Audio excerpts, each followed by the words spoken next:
Hello friends, આજે આપણે પ્રકરણ 4 દ્વિઘાત સમીકરણ શરૂ કરીએ છીએ। આ પ્રકરણમાંથી કુલ 6 ગુણનું પૂછાય છે, જેમાં એક ગુણનો હેતુલક્ષી, 2 ગુણનો એક દાખલો અને એક 3 ગુણનો દાખલો આ રીતે પૂછી શકાય છે। પ્રકરણ 4 ની શરૂઆત કરીએ તો ઘણા લોકો એવું માને છે કે સૌપ્રથમ બેબીલોન વાસીઓએ દ્વિઘાત સમીકરણનો ઉકેલ મેળવ્યો। જેમ કે બે ધન સંખ્યાના સરવાળા અને ગુણાકાર આપેલ હોય તો તે સંખ્યાઓ કેવી રીતે મેળવવી તે બેબીલોન વાસીઓ જાણતા હતા તેવું માનવામાં આવે છે। યુક્લિડે પણ લંબાઈ શોધવાની ભૌમિતિક એક રીત વિકસાવેલી, જેને આપણે અત્યારના સમયમાં દ્વિઘાત સમીકરણનો ઉકેલ કહીએ છીએ। પણ સામાન્ય રીતે તો દ્વિઘાત સમીકરણનો ઉકેલ મેળવવાનો શ્રેય પ્રાચીન ભારતીય ગણિતશાસ્ત્રીઓને જાય છે, જેમાં બ્રહ્મગુપ્ત છે કે જેમણે ax વર્ગ વત્તા bx બરાબર c દ્વિઘાત સમીકરણના ઉકેલ માટેનું એક સ્પષ્ટ સૂત્ર આપેલું, અને પછીથી શ્રીધર આચાર્યએ દ્વિઘાત સૂત્ર તરીકે ઓળખાતું એક સૂત્ર પ્રસ્થાપિત કર્યું, જેનો ઉપયોગ કરીને આ પ્રકરણમાં આપણે ઉકેલ મેળવવાના છીએ। અને આ દ્વિઘાત સૂત્રનો ઉકેલ મેળવવા માટે તેણે પૂર્ણ વર્ગની રીત વાપરેલી, તેનો પણ આપણે ઉપયોગ કરવાના છીએ।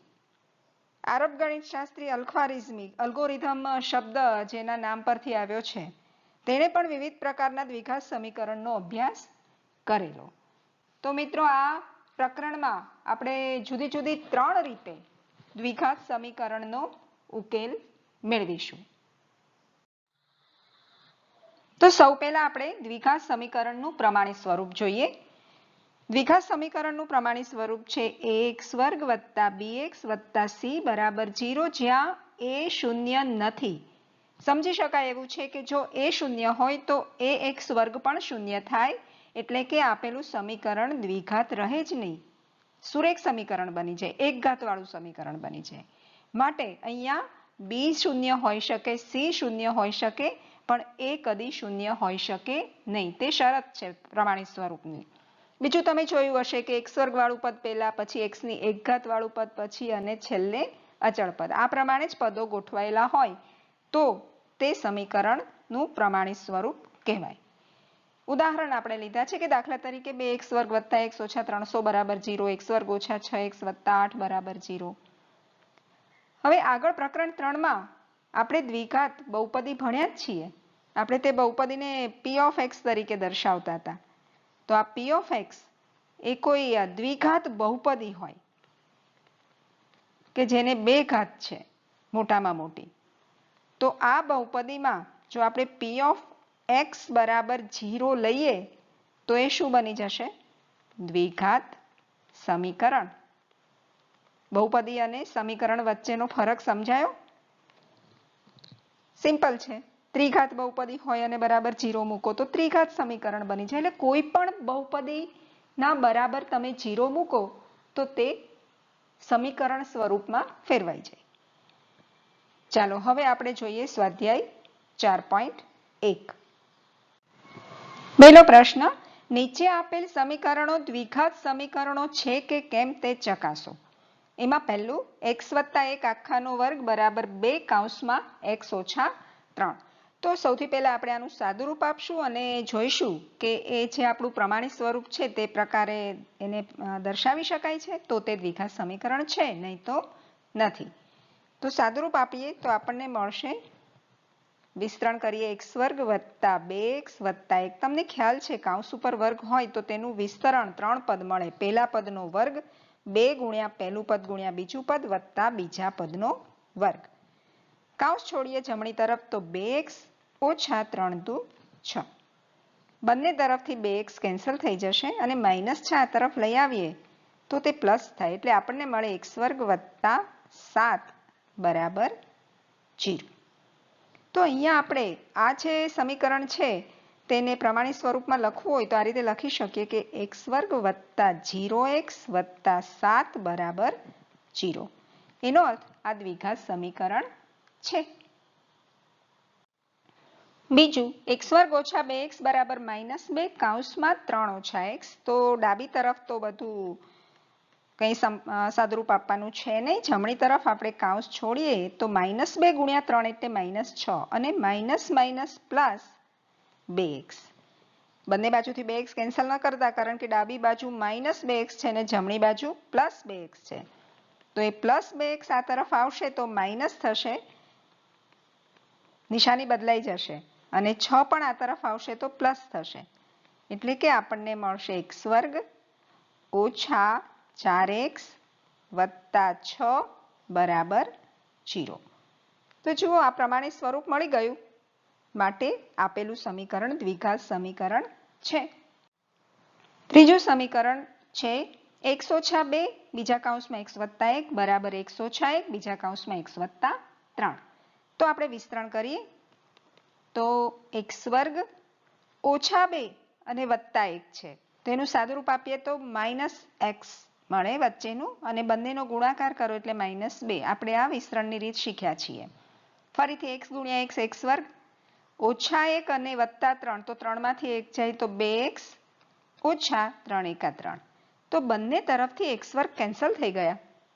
તો આપણે સાદુરૂપ આપીએ તો -x જમણી તરફ જાય તો પ્લસ થાય, એટલે આપણને મળે 3x, અને ઓછા 2 પણ પ્લસ થાય તો 3x - 1 બરાબર 0. તો અહીંયા તમે જોઈ શકો છો કે x² વાળું પદ જ નથી, મતલબ x² નો સહગુણક 0 છે. અને આપણી પ્રમાણિત સ્વરૂપની જે શરત છે એમાં કહ્યું છે કે એ શૂન્ય હોવો જોઈએ નહીં, x² નો સહગુણક શૂન્ય ના હોઈ શકે. તો આપેલું સમીકરણ દ્વિઘાત સમીકરણ નથી. ચોથું સમીકરણ છે x - 3 બીજા કૌંસમાં 2x વત્તા 1 બરાબર x કૌંસમાં x વત્તા 5. વિસ્તરણ કરીએ તો આપણને મળશે 2x² વત્તા x ઓછા 3 દુ 6x ઓછા 3 બરાબર x² વત્તા 5x. તો x² આ તરફ લઈ આવીએ એટલે કે 2x² માઇનસ x² પ્લસ આ જે પદ છે -6x ને +x તે થઈ જશે -5x. આપણે સાદુરૂપ આપી દઈએ તો -5x, અને જમણી તરફથી +5x આવશે તે પણ માઇનસ થશે, ઓછા 3 બરાબર 0. તો જમણી તરફના બંને પદ આ તરફ લાવ્યા અને અંડરલાઈન કરેલા x વાળા પદોનું સાદુરૂપ આપ્યું.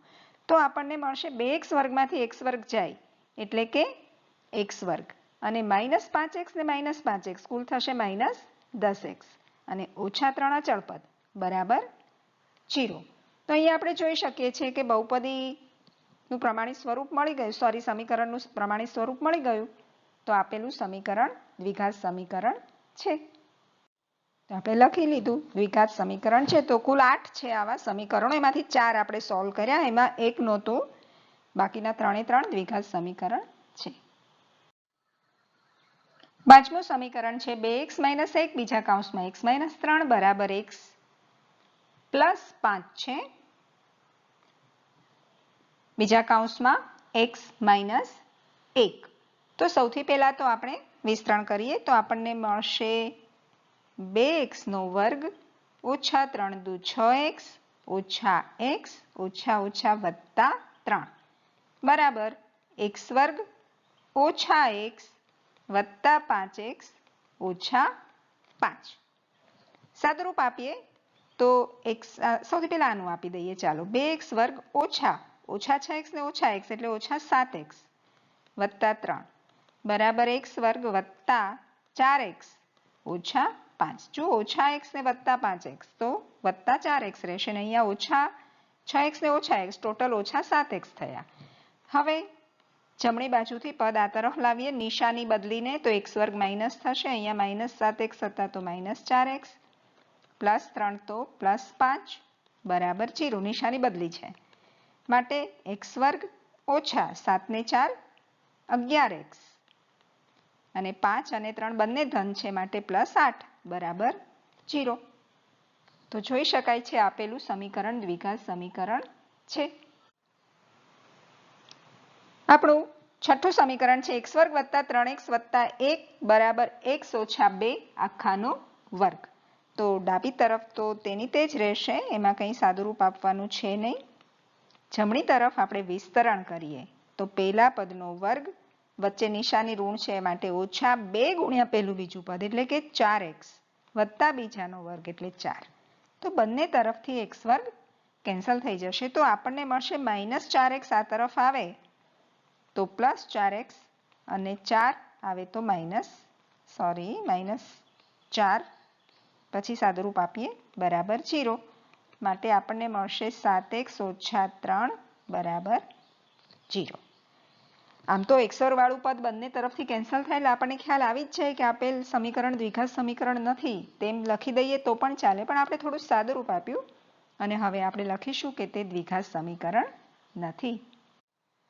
ચાલો તો આપણું 7મું સમીકરણ છે x + 2 કૌંસ ઉપર ઘન બરાબર 2x કૌંસમાં x વર્ગ ઓછા 1. હવે કૌંસ ઉપર ઘન હોય એટલે તેનું વિસ્તરણ આપણને કરતા આવડવું જોઈએ તો આપણી પાસે છે એનું સૂત્ર પહેલા પદનો ઘન વત્તા બીજા પદનો ઘન વત્તા 3 ગુણ્યા પહેલું પદ ગુણ્યા બીજું પદ ગુણ્યા આખું કૌંસ. યાદ કરો આવું સૂત્ર આપણે ભણ્યા છીએ બરાબર. જમણી બાજુ વિસ્તરણ કરી દઈએ તો 2x નો ઘન ઓછા 2x. તો અહીંયા સાદુરૂપ આવશે માટે x ઘન વત્તા 2 દુ 4 દુ 8 વત્તા 3 દુ 6x કૌંસમાં x વત્તા 2 બરાબર 2x નો ઘન ઓછા 2x. જોતા જ ખ્યાલ આવે છે કે જમણી બાજુ 2x ઘન છે અને આ બાજુ એક જ x ઘન છે એટલે પેલી તરફ જશે તો x ઘન રહેવાનો મતલબ 3 ઘાત વાળી આ સમીકરણ થવાનું છે, 2 ઘાત વાળું નથી થવાનું. પણ આપણે સાદુરૂપ આપી દઈએ x ઘન વત્તા 8 કૌંસ છોડીએ 6x વર્ગ વત્તા 12x બરાબર 2x નો ઘન ઓછા 2x. હવે સાદુરૂપ આપીએ તો x ઘન જમણી તરફ જશે બાદ થશે એટલે એક x ઘન રહેશે. 6x વર્ગ પણ એ તરફ જશે તો -6x વર્ગ. 12x જશે તો તે માઇનસ થશે અને ઓલરેડી 2 માઇનસ ત્યાં છે જ એટલે -14x અને 8 જશે તો -8 બરાબર 0. તો આ ત્રિઘાત સમીકરણ છે, દ્વિઘાત નથી. આપણે લખી લઈએ છેલ્લું સમીકરણ x ઘન ઓછા 4x વર્ગ ઓછા x વત્તા 1 બરાબર x ઓછા 2 આખાનો ઘન. ચાલો તો આપણે આનું સાદુરૂપ આપીએ તો માટે ડાબી તરફ તો તેની તે જ રહેશે x ઘન ઓછા 4x વર્ગ ઓછા x વત્તા 1. જમણી બાજુ ઘનની રીતે વિસ્તરણ કરવું પડશે એટલે કે પહેલા પદનો ઘન ઓછા બીજા પદનો ઘન ઓછા 3 ગુણ્યા પહેલું પદ ગુણ્યા બીજું પદ ગુણ્યા આખો કૌંસ. ફરી સાદુરૂપ આપીએ તો x ઘન ઓછા 4x વર્ગ ઓછા x વત્તા 1 બરાબર x ઘન ઓછા 8 ઓછા 3 દુ 6x કૌંસમાં x ઓછા 2 માટે x ઘન ઓછા 4x વર્ગ ઓછા x વત્તા 1 બરાબર x ઘન ઓછા 8 ઓછા 6x વર્ગ ઓછા ઓછા વત્તા 12x. તો બંને તરફથી x ઘન કેન્સલ થઈ જશે. હવે -6x વર્ગ આ તરફ આવે તો પ્લસ થશે તો નિશાની બદલીને આપણે આ તરફ લઈ આવીએ તો 6x વર્ગ ઓછા 4x વર્ગ 12x પણ આ તરફ આવશે તો -12x -x ઓલરેડી આ તરફ હતા અને 8 પણ આવે તો +8 અને +1 અહીંયા હતા તો બરાબર 0. સાદુરૂપ આપીએ 6x વર્ગમાંથી 4x વર્ગ જાય તો 2x વર્ગ -12x ને -x થશે -13x અને +8 અને +1 થશે +9 બરાબર 0. તો આને આપણે દ્વિઘાત સમીકરણના સ્વરૂપમાં મેળવ્યું માટે આપેલ સમીકરણ દ્વિઘાત સમીકરણ છે. તો આ પહેલા પ્રશ્નમાં આપણે 8 દાખલા ગણી અને સમજ્યા કે દ્વિઘાત સમીકરણ ક્યારે કહેવાય. હવે આપણી આસપાસની દુનિયામાં અનેક જુદી જુદી સ્થિતિમાં ગણિતના ભિન્ન ક્ષેત્રોના જે દ્વિઘાત સમીકરણમાં ઉદ્ભવ થતો હોય છે તેનો આપણે ઉપયોગ કરીએ છીએ. તો હવે જરા આપણે એના ઉદાહરણો કેટલાક જોઈએ. પ્રશ્ન 2 નો પહેલો, જમીનના એક લંબચોરસ ટુકડાનું ક્ષેત્રફળ 528 મીટર વર્ગ છે તેની લંબાઈ મીટરમાં અને પહોળાઈ મીટરમાં લઈએ તો લંબાઈ પહોળાઈના બમણાથી 1 મીટર જેટલી વધુ છે. આપણે જમીનના ટુકડાની લંબાઈ અને પહોળાઈ શોધવી છે, પરંતુ આપણે તે શોધવી છે એટલે એનું માત્ર સમીકરણ મેળવવાનું છે, કારણ કે આપણને ઉપર સ્પષ્ટ કહ્યું છે કે નીચે આપેલ પરિસ્થિતિઓને દ્વિઘાત સમીકરણ સ્વરૂપે દર્શાવો. તેનો ઉકેલ મેળવવાનો નથી આ દાખલામાં. તો આપણે માત્ર દ્વિઘાત સમીકરણ મેળવીશું. દ્વિઘાત સમીકરણ મેળવવા માટે આપણે કોઈ પણ એક જ ચલ ધારવાની જરૂર પડે. દ્વિચલ સુરેખ સમીકરણમાં આપણે 2 ચલ ધારીને સમીકરણ બનાવતા હતા. આમાં એક જ ચલ ધારવો પડશે. તો અહીંયા આપણે જોઈએ કે પહોળાઈ અને લંબાઈ વચ્ચેનો સંબંધ આપ્યો છે. તો લંબાઈ પહોળાઈના બમણાથી, એટલે પહોળાઈ જે કંઈ આપણી પાસે હોય તેના બમણા કરવાના છે. એનો અર્થ આપણે પહોળાઈ ધારવી પડે. તો આપણે સૌથી પહેલા ધારી લઈએ કે ધારો કે પહોળાઈ બરાબર x મીટર. હવે તેના પરથી આપણે લંબાઈ મેળવવાની છે. રકમ વાંચીને શાંતિથી વિચારો. પહોળાઈના બમણા, તો પહોળાઈ x હોય તો તેના બમણા કેટલા થાય? 2x. લંબાઈ પહોળાઈના બમણાથી 1 મીટર વધુ છે, એટલે કે વધુ છે 1 મીટર તો 1 મીટર ઉમેરવા પડે, એટલે લંબાઈ મળી જાય. પહોળાઈના બમણાથી 1 મીટર વધુ લંબાઈ છે. તો સમજાવવું જોઈએ, પહોળાઈ x હોય તો લંબાઈ 2x વત્તા 1 મીટર મળે. હવે બીજું આપણને આપ્યું છે કે ક્ષેત્રફળ 528 મીટર વર્ગ છે.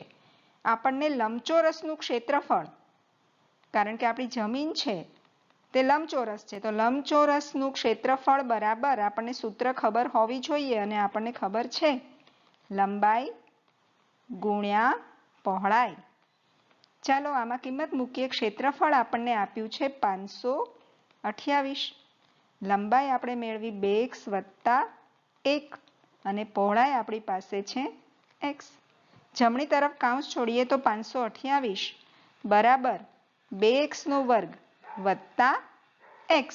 528 જમણી તરફ લઈ જઈએ તો 2x નો વર્ગ વત્તા x ઓછા 528 બરાબર 0. તો આ મળ્યું આપણું દ્વિઘાત સમીકરણ જે આપણે મેળવવાનું છે તે. તો આ પ્રકારના પ્રશ્નો જે છે તે કૂટપ્રશ્ન પ્રકારના પ્રશ્નો કહેવાય, અને તેનો ઉકેલવાના 3 માર્કમાં દાખલા પૂછાઈ શકે. ઓફકોર્સ આમાં આપણને માત્ર સમીકરણ મેળવવાનું કહ્યું છે, અને સમીકરણ ફક્ત મેળવવાનું હોય ત્યારે તે 2 ગુણમાં પૂછાઈ શકે. આપણો બીજો કૂટપ્રશ્ન છે, 2 ક્રમિક ધન પૂર્ણાંકોનો ગુણાકાર 306 છે. આપણે આ પૂર્ણાંક શોધવા છે. તો એ શોધવા માટેનું દ્વિઘાત સમીકરણ આપણે મેળવવાનું છે. તો અહીંયા આપણને આપેલા છે 2 ક્રમિક ધન પૂર્ણાંકો. તો ક્રમિક, તમે જાણો છો કે 2 ક્રમિક સંખ્યા એટલે એક પછી બીજી આવતી હોય. ધારો કે 5 તો એની ક્રમિક 6, 15 તો 16, 18 તો 19. તો અહીંયા આપણે એક સંખ્યા ધારીએ x, તો એના પછીની થશે x વત્તા 1, કારણ કે અંદર 1 ઉમેરવાથી આપણે બીજી ક્રમિક સંખ્યા મળે છે. તો આપણે ધારી લઈએ કે ધારો કે 2 ક્રમિક ધન પૂર્ણાંકો x અને x વત્તા 1 છે. હવે સિમ્પલ છે કે આ 2 ક્રમિક ધન પૂર્ણાંકોનો ગુણાકાર 306 છે, એટલે કે આપણે જે એક પૂર્ણાંક ધાર્યો x અને બીજો ધાર્યો x વત્તા 1, આ બંનેનો ગુણાકાર છે 306. તો આનું વિસ્તરણ કરીએ, x વર્ગ વત્તા x બરાબર 306. 306 આ તરફ આવશે તો માઇનસ થશે, તો x વર્ગ વત્તા x ઓછા 306 બરાબર 0. તો આ આપણો માગેલ દ્વિઘાત સમીકરણ છે. ત્રીજો કૂટપ્રશ્ન, રોહનની માતા તેના કરતા 26 વર્ષ મોટા છે. આજથી 3 વર્ષ પછી તેમની ઉંમર દર્શાવતી સંખ્યાઓનો ગુણાકાર 360 હશે. આપણે રોહનની હાલની ઉંમર શોધવી છે. તો રોહનની આપણે હાલની ઉંમર x ધારીએ તો તેની માતા તેના કરતા 26 વર્ષ મોટા છે. તો x માં 26 ઉમેરો એટલે માતાની ઉંમર મળે. તો આપણે ધારી લઈએ. હવે 3 વર્ષ પછી, એટલે અત્યારે રોહનની ઉંમર ધારો કે 15 વર્ષ હોય તો 3 વર્ષ પછી એને 15 વત્તા 3 18 વર્ષ થાય. તો હાલની ઉંમર એની x વર્ષ હોય તો 3 વર્ષ પછી એમાં 3 ઉમેરવા પડે. તે જ રીતે તેના માતાની ઉંમરમાં પણ 3 ઉમેરવા પડે. તો આપણે તે મેળવી લઈએ. તો આમ રોહનની ઉંમર x+3 થશે અને તેના માતાની ઉંમર x+29 વર્ષ થશે. હવે તે બંનેની આ 3 વર્ષ પછીની ઉંમરનો ગુણાકાર 360 છે. તો આપણે લખી શકીએ કે રોહનની 3 વર્ષ પછીની ઉંમર છે x+3 અને તેના માતાની છે x+29 અને આ ગુણાકાર 3 વર્ષ પછી 360 થાય છે. તો બરાબર 360.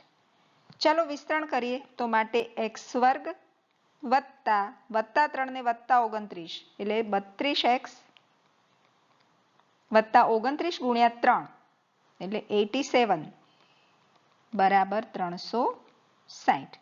360 આ તરફ લાવીએ તો x² વત્તા 32x વત્તા 87 ઓછા 360 બરાબર 0. તો અચળ સંખ્યાનું આપણે સાદુરૂપ આપવું પડશે. તો x² વત્તા 32x ઓછા 273. એક સંખ્યા ઋણ હોય અને એક ધન હોય તો મોટામાંથી નાની બાદ કરો, મોટાની નિશાની મૂકો. તો આપણને દ્વિઘાત સમીકરણ મળશે x² વત્તા 32x ઓછા 273 બરાબર 0. આપણું છેલ્લું સમીકરણ મેળવવાનું છે. અહીંયા આપણો સ્વાધ્યાય 4.1 પણ પૂર્ણ થશે. એક ટ્રેન 480 કિલોમીટરનું અંતર અચળ ઝડપથી કાપે છે. જો ઝડપ 8 કિલોમીટર પ્રતિ કલાક ઓછી હોય તો આટલું જ અંતર કાપવા તે 3 કલાક વધુ લે. તો ટ્રેનની ઝડપ શોધો. તો સૌથી પહેલા તો આપણે ટ્રેનની ઝડપ ધારીશું x કિલોમીટર પ્રતિ કલાક. હવે ટ્રેન આ ઝડપ સાથે 480 કિલોમીટરનું અંતર કાપે છે. તો આપણી પાસે વિજ્ઞાનમાં એક સૂત્ર છે કે સમય બરાબર અંતર ભાગ્યા ઝડપ. તો એ સૂત્ર મુજબ 480 કિલોમીટર અંતર કાપતા લાગતો સમય આપણને મળી જાય. કેટલો મળશે? 480 ભાગ્યા x. આપણે લખી લઈએ. હવે આટલું જ અંતર 8 કિલોમીટર પ્રતિ કલાકની ઝડપ ઘટાડીને એટલે કે ઓછી કરીને જો કાપે તો એને 3 કલાક વધુ લાગે છે. એટલે 8 કિલોમીટર ઝડપ ઘટાડે એનો અર્થ એની ઝડપ જે x કિલોમીટર પ્રતિ કલાક હતી તેમાંથી 8 બાદ કરવા પડે. એટલે ઝડપ બની જશે 8x ઓછા 8 કિલોમીટર પ્રતિ કલાક. લખી લઈએ.